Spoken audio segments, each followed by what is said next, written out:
우리 지역의 이슈 콕 짚어봅니다. 헬로 이슈 토크. 도내 주요 이슈를 발빠르게 짚어보고 전문가와 함께 지혜를 모아 해결 방안을 고민해보는 시간, 헬로 이슈 토크의 심준입니다. 오늘 함께 말씀 나눠주실 두 분 나오셨습니다. 먼저 안소동 행정학과 선생님 나오셨습니다. 반갑습니다. 네, 조지혁 경남대 정치외교학과 교수님 자리하셨습니다. 예, 반갑습니다. 네, 지역의 주요 이슈를 이야기해보는 이슈 짚어보기부터 시작하겠습니다. 창원시 재덕만 일원에 건설하기로 한 제2신항의 협약 과정에서 창원시를 제외된 것에 대해 허성무 창원시장이 강한 불쾌감을 드러냈습니다. 창원 패싱이다 라고까지 언급하면서 제2신항 업무 협약의 진행 중단을 요구했는데요. 박사님 어떤 상황입니까? 네, 지난주 1월 24일 제2신항이 확정돼서 발표가 됐는데 이제 이 이후에 업무 협약 단계가 지금 이제 진행됐는데 네. 거기에서 창원이 이제 소외가 됐죠. 네. 그래서 이제 창원시장이 지난달 말 기자회견을 열고 이것은 이제 강력하게 이제 항의를 하는 그 기자회견을 열었는데 네. 저는 뭐 앞으로도 계속 이런 기자회견을 열어야 된다 보고 우리 창원 시민들도 여기에 좀 특별한 관심을 가져야 된다고 봅니다.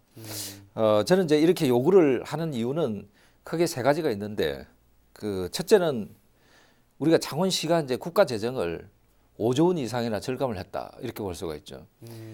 당초에 이제 그 신항 배후지로 선정되었던 부산의 가덕도 같은 경우에는 네.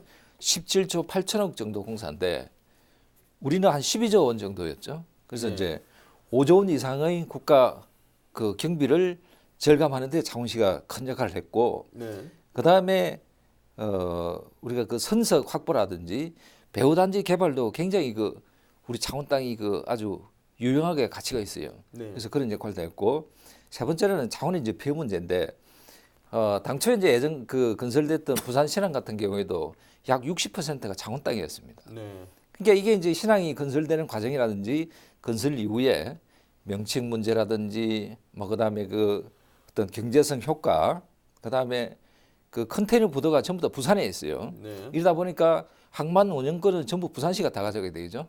그래서 이제 우리는 땅을 대고 뭐 여러 가지 이제 명칭도 다 뺏기고 했지만은 경제적인 효과라든지 부도 효과는 부산이 다 가져가게 되죠. 네. 그래서 이제 우리가 이런 상황에서 창원이 무시당하고 패싱이다 이런 말이 나올 수밖에 없고 앞으로도 이런 문제는 저는 계속되리라고 생각합니다. 네.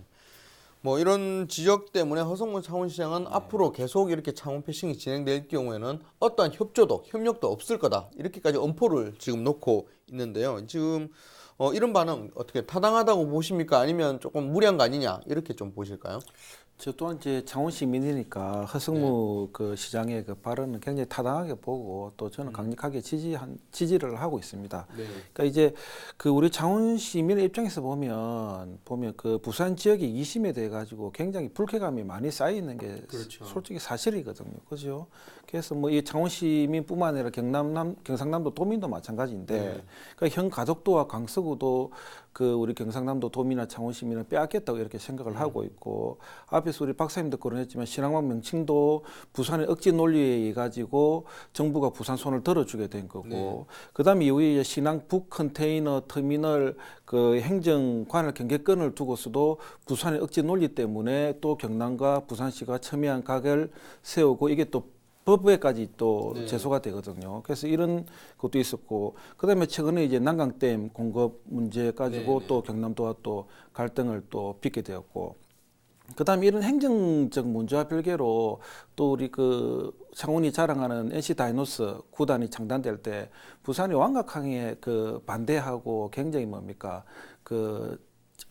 부정적으로 내비치는 그렇죠. 모습을 예. 많이 보였지 않습니까? 뭐 이런 게 결국 우리 도민이나 창원 시민이 부산을 안 좋게 보는 그런 하나의 어떤 계기가 되었고 어떻게 되었든 간에 그 창원과 부산 또 나아가서는 경남과 부산의 어떤 갈등 구조, 치킨 게임 구조를 만드는 것은 부산이었다 이렇게 보시면 되고 그리고 또 부산은 늘 그 동남권 그 발전을 주장하고 부산, 울산, 경남 또 창원과의 상생 뭐 협력이 필요하다고 이야기하지만은 뭐 또 본 게임에 들어와서는 그들의 이기심이 계속해서 네. 발동되는 게 사실이거든요.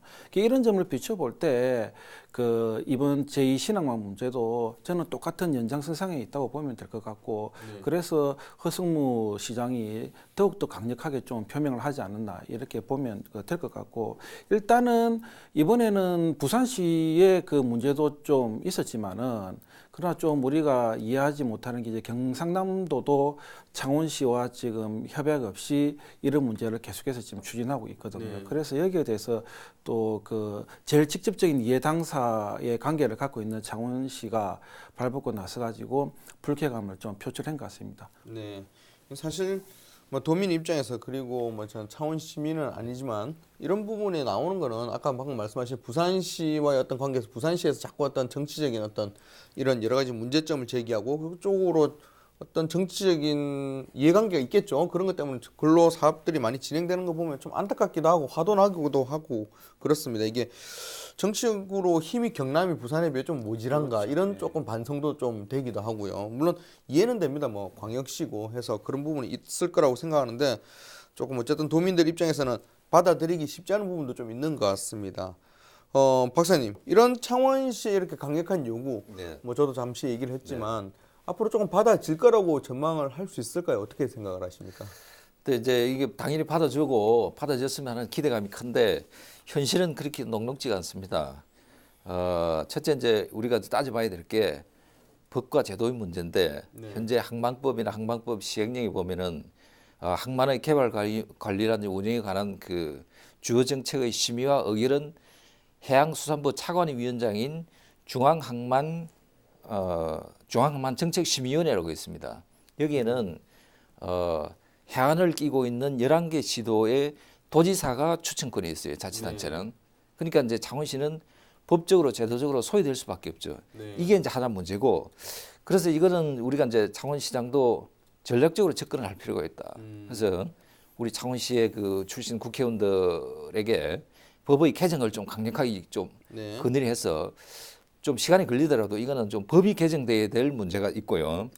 그 다음에 그 앞서도 지적을 했지만은 허 시장의 그 반발은 이제 지극히 저는 당연하다고 보는데 여기에서 이제 그 두 번째가 이제 본 사업의 그 추진 과정에 나타나는 어떤 경제적 파급 효과라든지 창원시의 피해 사례, 특히 그 우리 처음에 부산신항이 건설된 이후에 어민 피해 사례라든지 이런 것들을 좀 종합적으로 잘 정리를 해서 중앙정부에 우리가 창원시의 이런 어려움을 잘 전달할 필요가 있고요.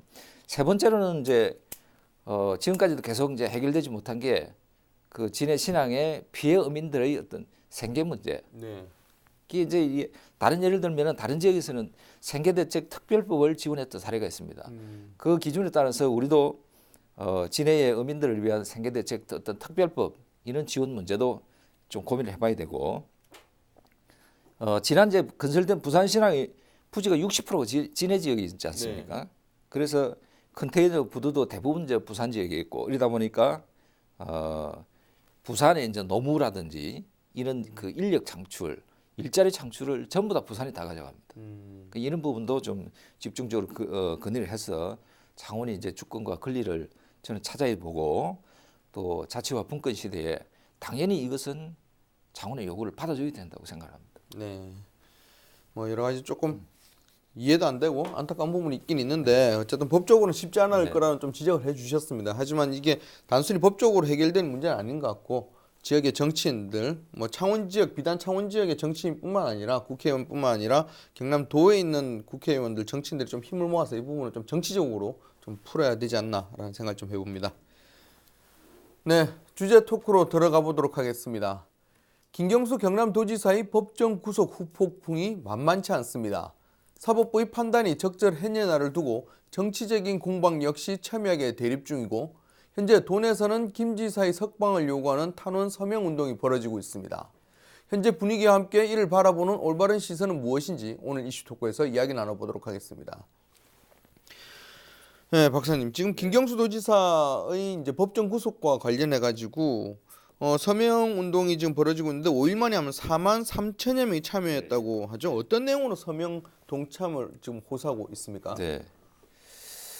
네, 김경수 지사가 이제 구속된 이후에 경남 지역에서는 그 석방을 요구하는 탄원 서명 운동이 벌어지고 있는데 주로 이제 시민사회단체가 중심이 돼서 이 운동을 벌이고 있는데 경남도민 서명운동본부라는 뭐 이름으로 석방 탄원을 위한 단체를 구성했는데 지난 2일부터 이제 이 탄원을 받기 시작했는데 아마 6일까지 닷새 만에 약 43,000명이 아마 서명에 참여를 한 것으로 밝혀지고 있고요. 운동본부가 호소하고 있는 서명 내용들을 이제 보면은 두 번의 그 도전 공백, 대형 국책 사업 등에 여러 가지 이제 그 경상도가 어려운 점이 있고, 그래서 최종 판결까지는 불구속 상태에서 도정 업무를 보면서 재판을 받게 해달라 하면서 이분들이 이제 좀 놀랄만한 거는 법원 판결은 최종적인 판결은 존중하겠다. 뭐 이런 의사를 표현했고요. 그래서 운동본부는 18일까지 탄원 서명을 받아서 김 지사 변호인을 통해서 항소심에 재판 제출할 예정이다. 이렇게 계획을 하고 있는 것 같습니다. 네. 지금 이제 43,000여 명 정도라고 이제 말씀을 드렸었는데 지금 서명 참여자 꽤 많습니다. 짧은 기간에 비해서. 이런 부분은 뭐 전체 경남 도민의 뜻이다. 이렇게 뭐 중론이다. 이렇게 좀 봐도 될까요? 그러니까 도민의 모든 뜻이라고 보기는 좀 어렵고, 그렇겠죠. 예, 그래서 여론조사를 보면 이제 다수의 도민들이 이제 구속까지는 좀 심하지 않았느냐 이런 이제 그 불편함을 좀 드러내고 있는 것 같아요. 그러니까 그래서 불구속 상태에서 나머지 재판을 계속해서 받기를 좀 바라고 있는 것 같은데, 그 지난 지방선거에서 김경수 도지사가 94만 표 정도를 좀 받았거든요. 그때 지금 그 7월부터 도지사직을 수행을 하고 있는데 지금까지 쭉 보면 이제 공가를 좀 논하기는 좀 쉽지는 않지만은 그래도 각종 여론조사를 보면 그 이탈표가 그렇게 많지는 않은 것 같고 대부분 중론이 어떠냐면 이제 무난하게 도정을 좀 이끌고 있다 이렇게 평을 내리고 있는 것 같습니다. 또 짧은 기간 동안에 보면 굵직굵직한 그 사업들을 많이 유치도 하기도 했고, 그다음에 올해 그 경남경제 제도약을 위해 가지고 지금 동분서주하는 모습도 보였고 활기찬 행보도 보인 게 사실이거든요. 근데 여기 이제 도민들이 기대와 걱정이 이제 교차하는 것 같아요. 결국 이제 구속이 된 상황에서는 근황 대행 체제로 넘어가기 때문에 결국 이렇게 되다 보면 아무래도 도정이 좀 뭡니까 불안하게 운영될 가능성이 높고 이게 결국 이제 부정적 영향을 미칠 수밖에 없거든요. 도 전반에 대해서. 그래서 이제 도민들이 불구속 상태에서 재판을 좀 받기를 원하고 있는 것 같고, 또 정치적으로 볼 때 또 불만도 좀 있는 것 같습니다. 어떤 게 있냐면 그게 형평성이 맞지 않다. 어떤 형평성이 맞지 않느냐. 그 홍준표 전 지사 같은 경우 성완종 그 사건으로 인해 가지고 그 1심에서 실형 1년을 받았거든요. 그럼에도 불구하고 불구속이 떨어지지 않았습니까? 그 왜 그러냐면 재판부가 도정 그 중단의 우려 때문에 구속을 시키지 않았거든요. 그런데 그 홍준표 전 도지사는 구속을 시키지 않았고 지금의 김경수 지사는 구속을 시켰다. 여기에 대한 이제 형평성 문제로 이제 그 도민들이 불만을 갖고 있기 때문에 이런 것 때문에 지금 이제 좀 불구속 상태에서 도정이 가급적 운영이 되었으면 좋겠다라는 이런 그 바람이 내심이 있는 것 같습니다. 네. 사실 보면 이제 뭐 김경수 지사 같은 경우는 민주당이긴 하지만 도민들에 보면 여러 가지 이제 경제 부분 특히 경남을 조금 다시 살리겠다 이런 뜻에 보면 여야를 떠나서 어쨌든 전체 도를 이끌 수장은 필요하다 이런 의중이 많이 반영이 된 것 같습니다. 이런 의중이 반영된 서명 운동이 항소심 재판에 어떤 영향을 줄 수가 있을까요? 네, 서명을 받은 탄원서는 이제 법원을 상대로 우리가 선처해 줄 것을 바라는 그 하나의 의사표시인데 이 탄원서는 참고 사항일 뿐이지 법적인 효력은 없습니다. 그래서 이제 이게 탄원서가 이제 개인보다는 단체로 호소할 경우 그리고 적은 숫자보다는 많은 숫자가 이제 호소를 하면은 법원에서 참작을 하는 경우가 종종 있는데 이거는 하나의 재판부의 하나의 감정에 이제 호소하는 그런 거겠죠.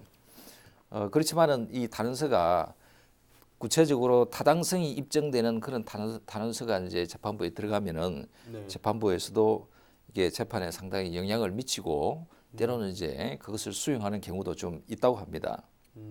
그래서 운동본부는 탄원 서명을 받은 항소심에 이 서명부를 이제 18일 날 마감을 해서 제출을 해서 아마 그 보석 신청으로 계속 이어갈 그런 준비를 하고 있는 것 같습니다. 네. 교수님, 현재 뭐 이런 분위기가 계속 이어지고 있는데 이렇게 분위기가 뭐 항소심에 대해서까지도 연결되면 항소심에서는 이제 불구속 수사로 풀려날 가능성 있다고 보십니까? 일단 현직의 도지사이고 그다음에 네. 증거인멸 우려라든지 도주의 그 가능성이 뭐 없잖아요. 네네. 그리고 또 앞에서 거론한 홍준표 전 도지사의 어떤 행정성 문제도 네. 맞물려 있고 그래서 이제 구속 여부에 대해서 법조계의 일각에서 지금 그 말이 좀 많은 것 같아요. 네. 그 이런 점을 고려하면 이제 2심에서 불구속 수사가 이루어질 가능성이 꽤 높게 이렇게 보일 수도 있는데 어떻게 됐든 간에 그 이 재판이 이제 결국 이제 항소심으로 끝날 재판은 아니거든요. 그렇죠. 최종심까지 갈 거는 이제 네. 자명한 사실인데 2심에서 이제 재판부가 김경수 도지사에게 무죄를 판단할 경우 뭐 법정 구속이냐 불구속이냐 여기에 대해서는 뭐 자유로워질 수밖에 없는데 네. 그러나 이제 유죄로 판단할 경우에는 여기에 대해서 이제 재판부의 고민이 한층 더 그렇죠. 깊어질 수밖에 없고 또 김경수 지사 입장에서 볼 때는 이제 항소심 같은 경우 그럼 최종심도 마찬가지인데 그 형량의 감형은 아무런 의미가 없습니다. 이번 그렇죠. 재판에 봤을 때는 이것은 이제 특검의 입장도 마찬가지거든요. 그래서 이번 재판은 도 아니면 모의 재판이기 때문에 법정 구속이냐 아니냐는 그렇게 중요한 문제는 아닌 것 같고 유죄냐 무죄냐 이게 이제 가장 큰 관건인 것 같습니다. 네. 박사님 어떻게 보십니까? 김 지사가 2심 재판에서 불구속으로 이렇게 나올 수 있을지 네. 가능성 얼마나 될지 네. 어떻게 보십니까? 뭐 여기서 제가 판결을 내렸으면 좋겠습니다만은 네. 저는 이제 법률 전문가는 아닙니다만은 그 1심 재판부에서 김 지사를 구속한 이유는 네. 크게 이제 이 두 가지로 보이는데 하나는 범죄가 중대하다 이렇게 보는 것 같고 또 하나는 현직 단체장인데 그 도주의 의뢰도 없고 이런데 그렇죠. 구속할 이유가 굳이 있느냐 이런 아주 뭐 그 대립적인 시각이 좀 있는 것 같고요. 지난 8월에 이제 그 교수님 설명을 했지만은 특검도 구속영장을 청구를 했지만은 기각을 했지 않습니까? 네. 그런 경우도 있는데 2심이 열리기 전에 이제 김 지사 변호인은 보석 신청을 해서 아마 이게 재판부에 받아주면은 불구속 수사로 이제 계속 네. 이어지겠고요.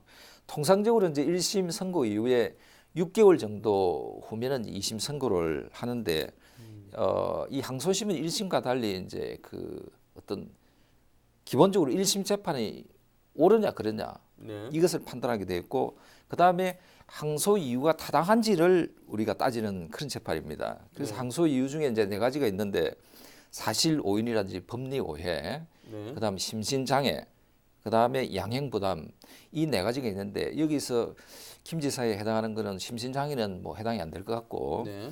사실 오인이라든지 법리 오해, 양형 부담 이 세 가지를 가지고 아마 항소심에서 법리 논쟁이나 다툼이 좀 심하지 않을까 그렇게 판단이 되고 네.